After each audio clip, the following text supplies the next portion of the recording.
아멘. 하나님께서 오늘 우리에게 주시는 말씀은요, 마가복음 6장 39절부터 44절까지의 말씀이 되겠습니다. 마가복음 6장 39절부터 44절까지 제가 한 절 읽고 여러분들 한 절 읽고 하나님의 말씀 교독하도록 하겠습니다. 제자들에게 명하사 그 모든 사람으로 때를 지어 푸른 잔디 위에 앉게 하시니 예수께서 떡 5개와 물고기 2마리를 가지사 하늘을 우러러 축사하시고 떡을 떼어 제자들에게 주어 사람들에게 나누어 주게 하시고 또 물고기 2마리도 모든 사람에게 나누심에 죄송합니다. 다 먹고 다시 시작. 다 배불리 남은 떡 조각과 물고기를 12바구니에 차게 거두었으며 떡을 먹은 남자는 5,000명이었더라. 아멘. 이 사복음서를 읽어보면 그 가운데 예수님께서 행하신 여러 가지 기적들이 그곳에 기록되어 있음을 볼 수 있습니다. 자, 그중 예수님께서 행하신 어떤 기적은 2개의 복음서에만 기록이 되어 있고 또 어떤 기적들은 3개의 복음서에 기록이 되어 있는데 그 중에 특이하게도 한 기적만은 유일하게 4복음서 마태, 마가, 누가, 요한복음 4복음서에 다 기록되어 있는 기적이 있는데 그것은 바로 오늘 본문에 나오는 사건인 오병이어 사건입니다. 자, 그래서 오늘 이 시간은 이 4복음서에 다 기록이 될 만큼 우리가 너무나도 잘 알고 있는 이 오병이어 사건을 다시 한번 살펴보는 시간을 가지려고 하는데요. 사실 이 사건은 우리가 그 사건을 바라보되 어떤 시점으로 바라보는지가 매우 중요합니다. 자, 그것은 우리가 그 말씀을 볼 때, 그 기적을 볼 때 그것을 예수님의 시점에서 바라보느냐, 아니면 예수님의 제자들의 시점에서 바라보느냐, 아니면 그곳에 모였던 군중들의 시선에서 바라보느냐의 그 큰 차이가 있습니다. 자, 오늘 본문 42절에서 44절까지 기록된 내용을 보면은 다 배불리 먹고 남은 떡 조각과 물고기를 12바구니에 차게 거두었으며 떡을 먹은 남자는 5,000명이었더라. 지금 여기서 기록하고 있는 것처럼 떡 5개와 물고기 2마리로 남자만 5,000명이 넘는 사람들이 다 배불리 먹고도 남은 떡 조각과 물고기를 12바구니에 차게 거두어 드렸다는 이 사실은 지금 그 자리에 있었던 제자들의 시점과 또 그곳에 모여있던 군중들의 시점에서 바라보았을 때는 매우 엄청나게 놀라운 일이었습니다. 자, 그 자리에서 그들은 지금까지 단 한 번도 보지 못했던 그런 놀라운 기적을 체험했기 때문입니다.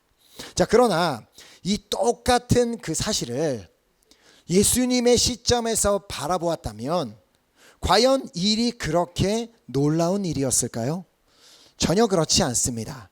왜냐하면 예수님은 이미 그렇게 할 계획을 다 가지고 계셨고 또 그렇게 할 수 있는 능력을 가지신 분이셨기 때문입니다. 자, 그러니까 이 오병이어 사건은 예수님의 시점에서 봤을 때는 아무것도 아니었던 일이 제자들의 시점에서는 문제로 보였기에 그렇게 오늘의 사건이 시작되게 됩니다. 자, 그래서 본문 이제 마가복음 6장 35, 36절 말씀을 보면 때가 저물어 가매 제자들이 예수께 나와 여짜오되 이곳은 빈들이요 날도 저물어 가니 무리를 보내어 두루 촌과 마을로 가서 무엇을 사 먹게 하옵소서.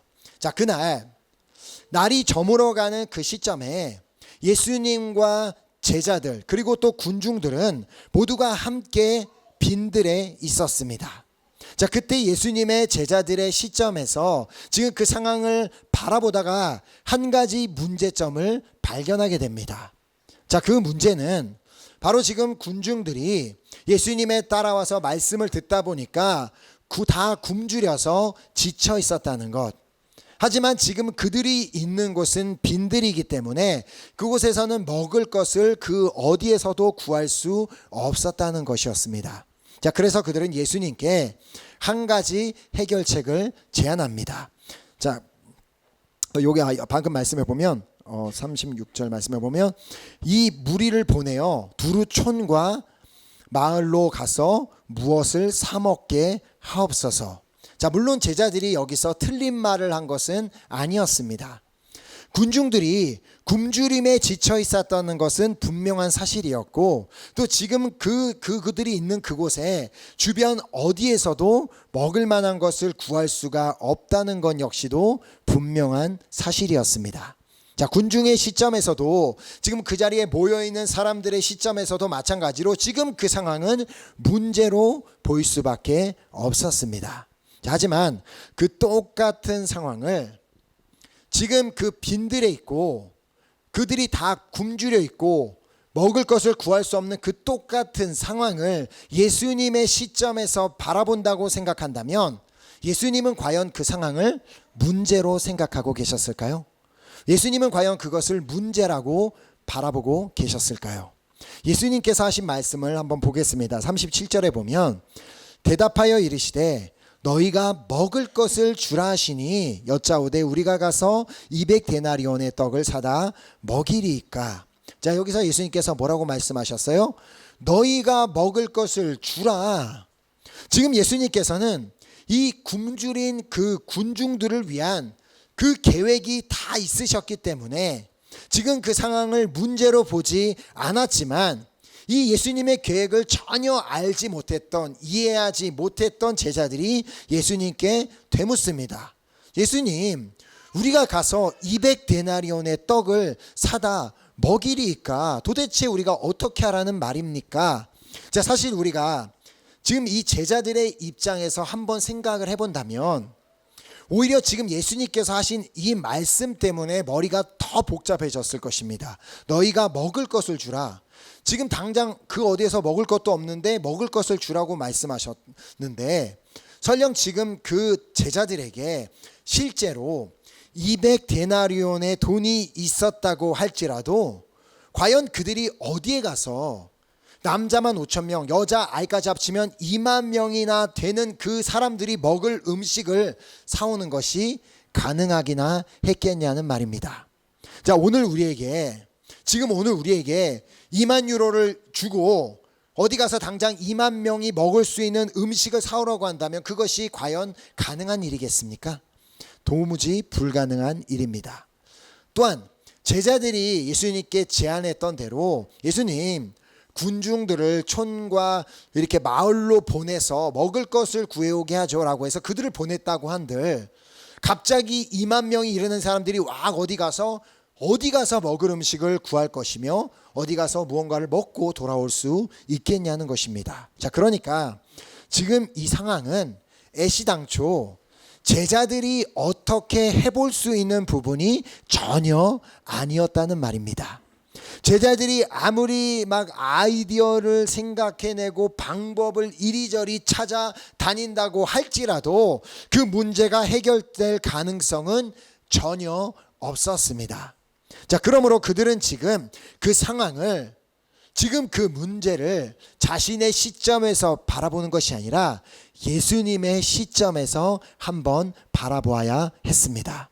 자, 왜냐하면 예수님께는 해결 방안이 다 있었기 때문입니다. 자, 예수님이 누구십니까? 우리가 아까도 찬양한 것처럼 예수님은 전능하신 하나님, 전능하신 분이기 때문에 그분에게는 다 해결 방안이 있었습니다. 그래서 제자들에게 말씀하셨습니다. 38절에 이르시되 너희에게 떡 몇 개나 있는지 가서 보라 하시니 알아보고 이르되 떡 5개와 물고기 2마리가 있더이다 하거늘. 지금 요한복음에 의하면 지금 이 떡 5개와 물고기 2마리도 제자들이 가지고 있었던 것이 아니라 어떤 한 아이가 가져온 것이라고 기록하고 있습니다. 그러니까 지금 제자들에겐 이렇게 떡 몇 개, 물고기, 먹을 것이 전혀 아무것도 없었음을 의미합니다. 자, 그러니까 제자들의 시점에서 이 상황을 바라볼 땐 그냥 지금 이 상황은 매우 심각한 상황 그 자체였습니다. 자, 지금 2만 명에 가까운 사람들을 먹여야 하는데 저들이 굶주려 있어서 먹을 것을 주어야 하는데 자신들이 찾은 것이라고는 고작 떡 5개와 물고기 2마리 뿐이었기 때문입니다. 자, 그래서 요한복음에 보면 예수님의 제자 중 안드레가 예수님께서 이것을 가지고 묻는 장면이 나옵니다. 요한복음 6장 9절에 여기 한 아이가 있어 보리떡 5개와 물고기 2마리를 가지고 있나이다. 그러나 그것이 이 많은 사람에게 얼마나 되겠사옵나이까. 지금 그 자리에서 예수님을 제외한 모든 사람의 시점에서 바라보는 상황은 그냥 심각 그 자체였습니다. 그냥 문제 그 자체였습니다. 하지만 예수님의 시점에서 바라보았을 때는 지금 보리떡 5개와 물고기 2마리만 있는 것은 전혀 문제가 아니었습니다. 자, 그래서 오늘 본문 39절 말씀을 보면 예수님께서 이렇게 하십니다. 제자들에게 명하사 그 모든 사람으로 때를 지어 푸른 잔디 위에 앉게 하시니, 지금 그 상황에 떡 5개와 물고기 2마리밖에 없는데 지금 먹을 게 그거밖에 없는 상황에 예수님께서는 그 자리에 있는 모든 사람으로 때를 지어 푸른 잔디 위에 앉게 하셨다는 것입니다. 자, 예수님께서 그들을 잔디 위에 앉히라고 말씀하신 의미가 뭘까요? 우리가 어디 예를 들어 소풍을 갔는데 소풍에 가서 자 여기 앉아보세요라고 했을 땐 뭘 의미하는 거예요? 그곳에서 뭔가를 먹기 위해서 앉는 걸 의미하는데, 그러니까 지금 예수님께서는 그들로 뭔가 먹게 하여 주시겠다라는 그 의도를 가지고 있었던 것입니다. 자, 지금 이 상황은 제자들의 시점에서나 또 그 자리에 모여있는 군중들의 시점에서 봤을 때는 도무지 이해가 되지 않는 상황이었습니다. 특히나 지금 자신들에게는 떡 5개와 물고기 2마리밖에 없는 그 상황을 잘 알고 있는 제자들의 입장에서는 도무지 지금 이 상황을 어떻게 받아들여야 하는지 이해하기가 어려웠을 것입니다.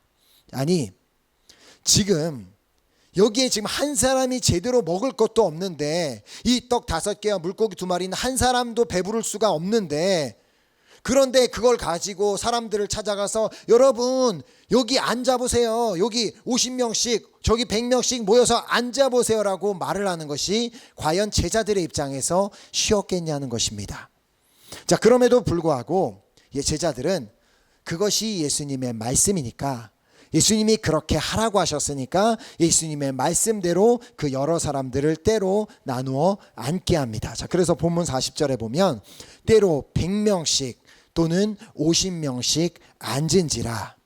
자, 이렇게 사람들이 결국은 그 2만 명에 이르는 사람들이 푸른 잔디 위에 저쪽엔 100명, 저쪽엔 50명 그렇게 무리를 지어 앉아있는 모습을 제자들이 멀리서 보며 그들에게 떠오른 한 시편의 말씀이 있었을 것입니다. 어떤 말씀인지 아시겠죠?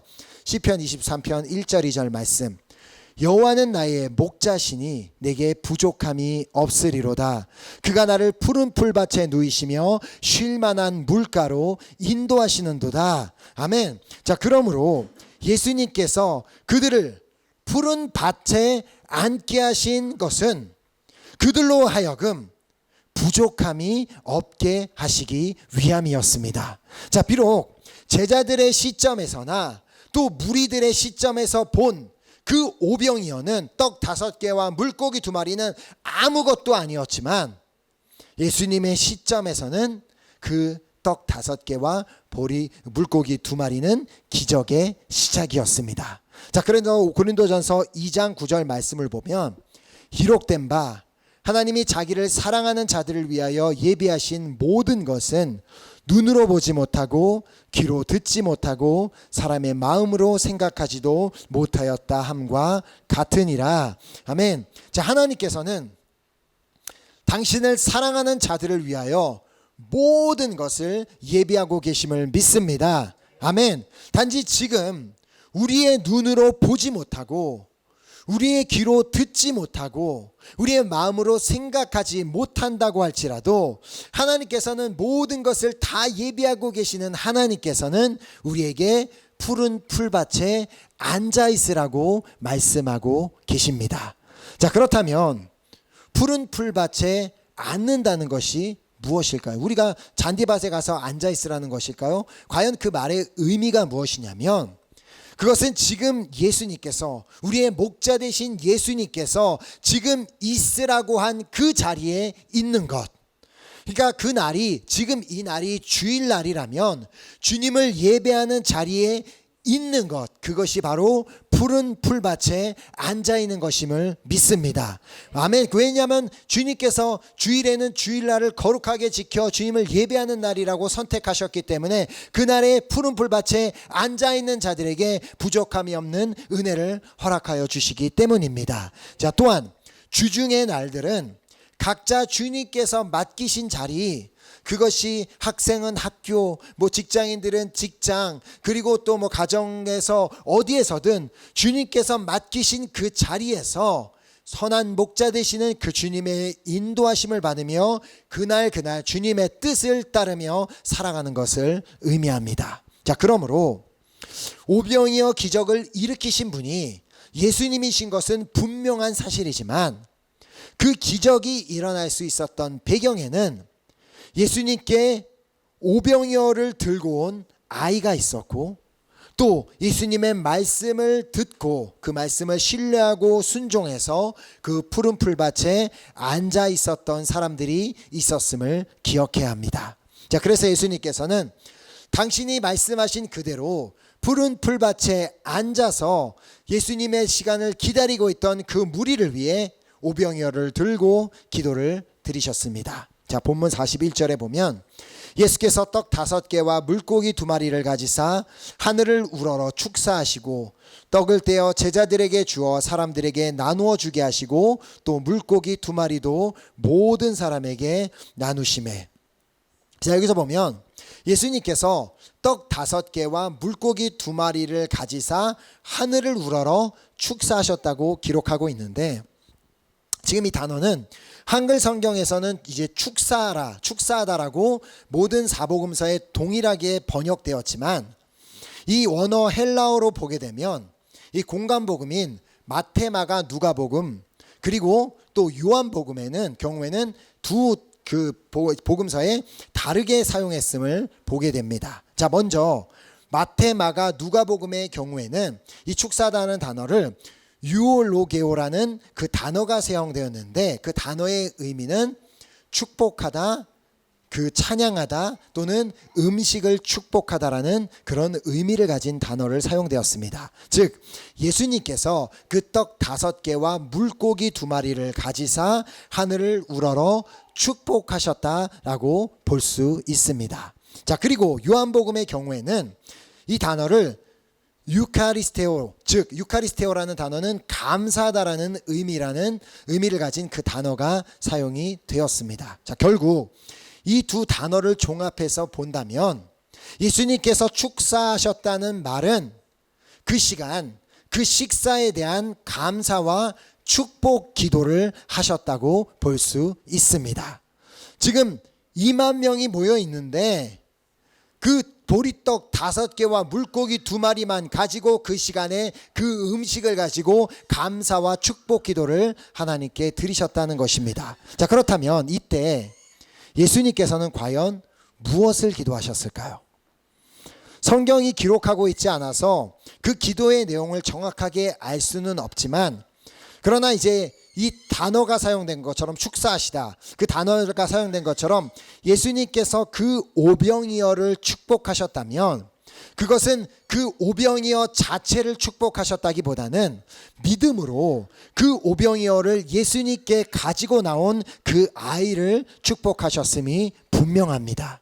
지금 그 자리에는 남자만 5,000명에 이르는 사람들이 모여 있었다는 말은, 또 그리고 여자와 아이까지 합치면 2만 명에 이르는 사람들이 있었음을 의미하는데, 그런데 정말 그 자리에 그 수많은 사람들 중에 그 아이 한 사람만 먹을 것을 가지고 있었을까요?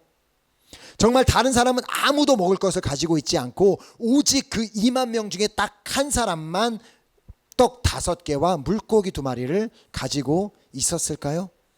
분명 다른 사람도 누군가는 먹을 것을 가지고 있었겠지만, 그러나 내가 가진 이거 몇 개를 예수님께 가져다 드린다고 해서 뭐가 달라질 게 있을까라고 그런 생각을 가지고 있었기 때문에 예수님께 가지고 나오지 않았을 수 있습니다.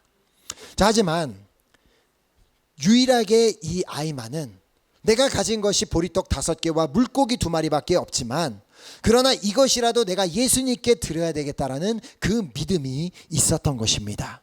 자, 그러나 그 아이는 자신의 이러한 작은 믿음이 어떤 기적을 일으키게 될지는 상상도 하지 못했습니다. 자, 마태복음 7장 20절 말씀을 보면 예수님이 이렇게 말씀하십니다. 이르시되 너희 믿음이 작은 까닭이니라. 진실로 너희에게 이르노니 만일 너희에게 믿음이 겨자씨 한 알만큼만 있어도 이 산을 명하여 여기서 저기로 옮겨지리라 하면 옮겨질 것이요 또 너희가 못할 것이 없으리라. 자, 이렇게 말씀을 하셨는데 지금 이 오병이어를 가지고 나온 그 어린 아이에게 무슨 특별한 믿음이 있었겠습니까? 그 아이라고 그걸 가지고 나오면서 예수님이 이 떡 5개와 물고기 2마리로 모든 사람을 배불려 주실 거야, 그런 믿음이 있었을 가능성은 거의 없습니다. 자, 그러나 그냥 내가 가진 것은 이거밖에 되지 않지만 이것이라도 예수님께 드린다면 이 그 예수님 앞에 드려야 되겠다라는 그 믿음을 가지고 나온 그 아이의 믿음을 보시고 그 아이를 축복하셨음이 분명합니다. 자, 후에 그 아이가 어떻게 되었는지는 알 수 없지만 자신이 드린 그 작은 믿음으로 어떤 놀라운 일이 일어나게 되었는지를 자신의 눈으로 목격했던 아이의 입장에서는 자신의 일평생에 주님을 위해서라면 아낌없이 믿음으로 드리는 그 삶으로 말미암아 하나님께 귀하게 쓰임받는 일꾼이 되었음이 분명합니다. 자, 오병이어가 내 손에 있는 동안은, 내 가방 안에 들어있는 동안에는, 내 짐가방 안에 들어있는 동안에는 그냥 오병이어로 남아있을 뿐입니다.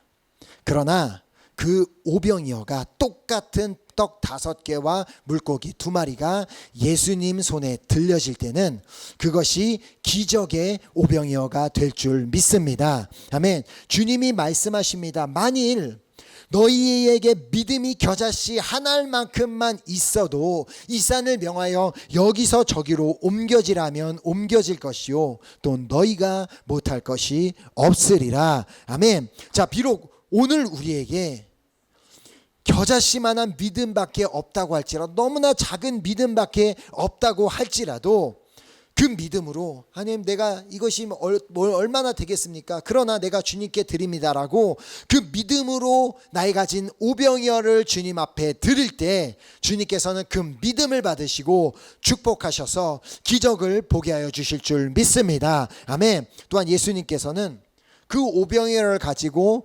감사하셨다고 기록하는데 과연 무엇을 감사하셨을까요?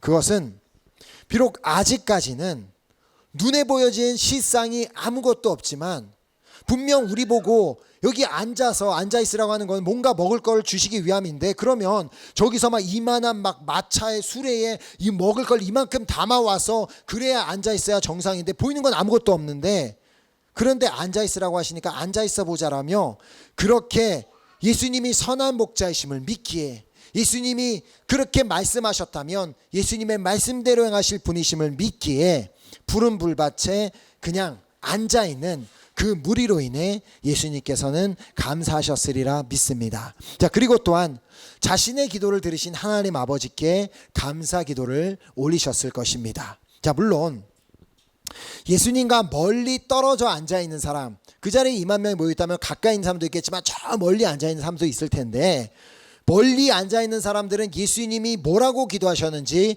전혀 들을 수 없었겠지만, 그러나 바로 옆에 있었던 제자들은 예수님이 어떻게 기도하셨는지를 다 들었을 것입니다.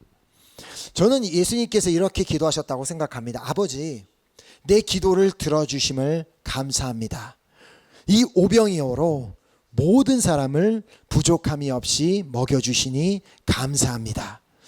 이 기도를 예수님께서 드리고 마치신 후에 제자들에게 떡을 떼어 나눠주셨을 때 제자들은 무리에게 그 떡과 물고기를 나누어 줄 수밖에 없었을 것입니다. 왜냐하면 예수님께서 이미 그렇게 기도하셨으니까.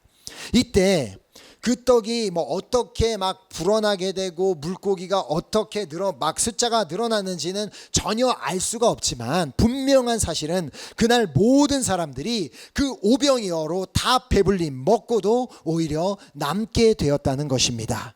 자, 그래서 본문 42, 43절 보면 다 배불리 먹고 남은 떡 조각과 물고기를 12바구니에 차게 거두었으며.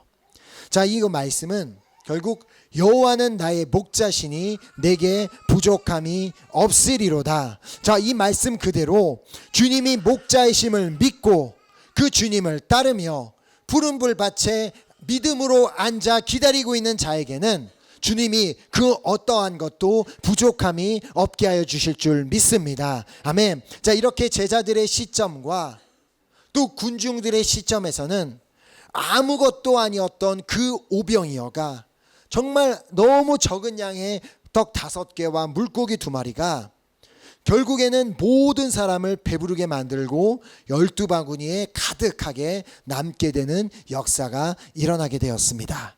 자, 사실 이날 예수님은 굳이 떡 5개와 물고기 2마리가 있어야지만 그 자리에 모인 사람들을 배부르게 하실 수 있는 것은 아니었습니다. 이전에 이스라엘 백성들에게 40년간 광야에서 매일같이 만나를 내려주시고 메추라기를 보내주시고 반석에서 물이 나게 하셨던, 무에서 유를 창조하시는 그 하나님이 그날 예수님 앞에 모였던 그 사람들을 위해서도 충분히 정말 기적같이 먹을 것을 내려주시거나 허락해 주실 수 있었습니다. 자, 하지만 주님께서는 그날 그렇게 하길 원하시지 아니하시고 그 자리에 모여있는 사람들의 믿음을 보기를 원하셨습니다. 자, 이 얼마 안 되는 오병이어라도 주님께 가지고 나오는 그 믿음을 보기를 원하셨고, 또 푸른 풀밭에 앉아서 기다리는 그 주님의 시간을 기다리는 믿음을 보기를 원하셨던 것입니다. 자, 그래서 시편 34편 10절이 말씀합니다. 젊은 사자는 궁핍하여 줄일지라도 여호와를 찾는 자는 모든 좋은 것에 부족함이 없도다. 아멘. 자, 여호와가 나의 목자이심을 믿기에, 여호와는 정말 나를 인도하시는 목자이심을 믿기에 그 여호와를 찾는 자에게는 모든 좋은 것에 부족함이 없게 하여 주실 줄 믿습니다. 아멘. 자, 그러므로 오늘 정말 내가 믿는 주님이 나를 인도하시고 나를 지키시고 나와 함께 하시는 나의 선한 목자이심을 믿는다면 오늘 한번 나의 겨자씨만한 믿음이라도 주님께 드려보시기 바랍니다. 자, 그리하면 어제나 오늘이나 영원토록 동일하신 주님께서는 그날 그 오병이어를 통해 기적을 일으키셨던 하나님께서는 오늘 나의 그 겨자씨만한 믿음을 통해서라도 분명히 그 오병이어의 기적을 내 삶 가운데, 이 땅 가운데 일으켜 주실 줄 믿습니다. 아멘. 자, 우리는 언제나 어떠한 우리의 상황을 바라볼 때 우리의 시점으로 그 상황을 바라보니까 문제라고 생각이 드는 것입니다. 자, 그러나 언제나 내가 만나는 모든 상황을 내 시점에서 바라보지 말고 예수님의 시점에서 그 모든 상황을 바라보게 된다면 그 어떠한 것도 우리의 삶에 문제로 보이지 않는 역사가 일어나게 될 줄 믿습니다. 아멘. 자, 그러므로 오늘 우리는 우리의 주님이 나의 선한 목자이심을 믿으시기 바랍니다. 아멘. 자, 주님이 나의 목자이심을 믿기에 정말 그 주님의 음성에 언제나 귀 기울이고 주님이 인도하시는 대로 따라가며 그 주님의 말씀을 따라 그렇게 주님께서 인도하신 풀밭으로 가서 그곳에서 그 주님께서 나의 부족함이 없이 채워주시는 그 시간까지 인내하며 믿음으로 앉아 기다릴 때 주님께서는 결국 부족함 없이 채워주시는 그 놀라운 그 축복을 우리 한 사람 한 사람에게 허락하여 주실 줄 믿습니다. 아멘. 오늘 이 본문 말씀을 기억하며 오늘 주님께서 나에게 허락하신 그 푸른 풀밭에 앉아 주님께서 나의 삶 가운데 부족함 없이 채워주실 주님, 나에게 그 모든 것을 채워주실 그 주님을 믿음으로 그렇게 바라보고 인내하는 정말 여러분과 제가 될 수 있기를 예수 그리스도 이름으로 소망하며 축복합니다. 아멘. 이 시간 우리 함께 우리 찬양하고 우리 결단하는 기도하는 시간 갖도록 하겠습니다.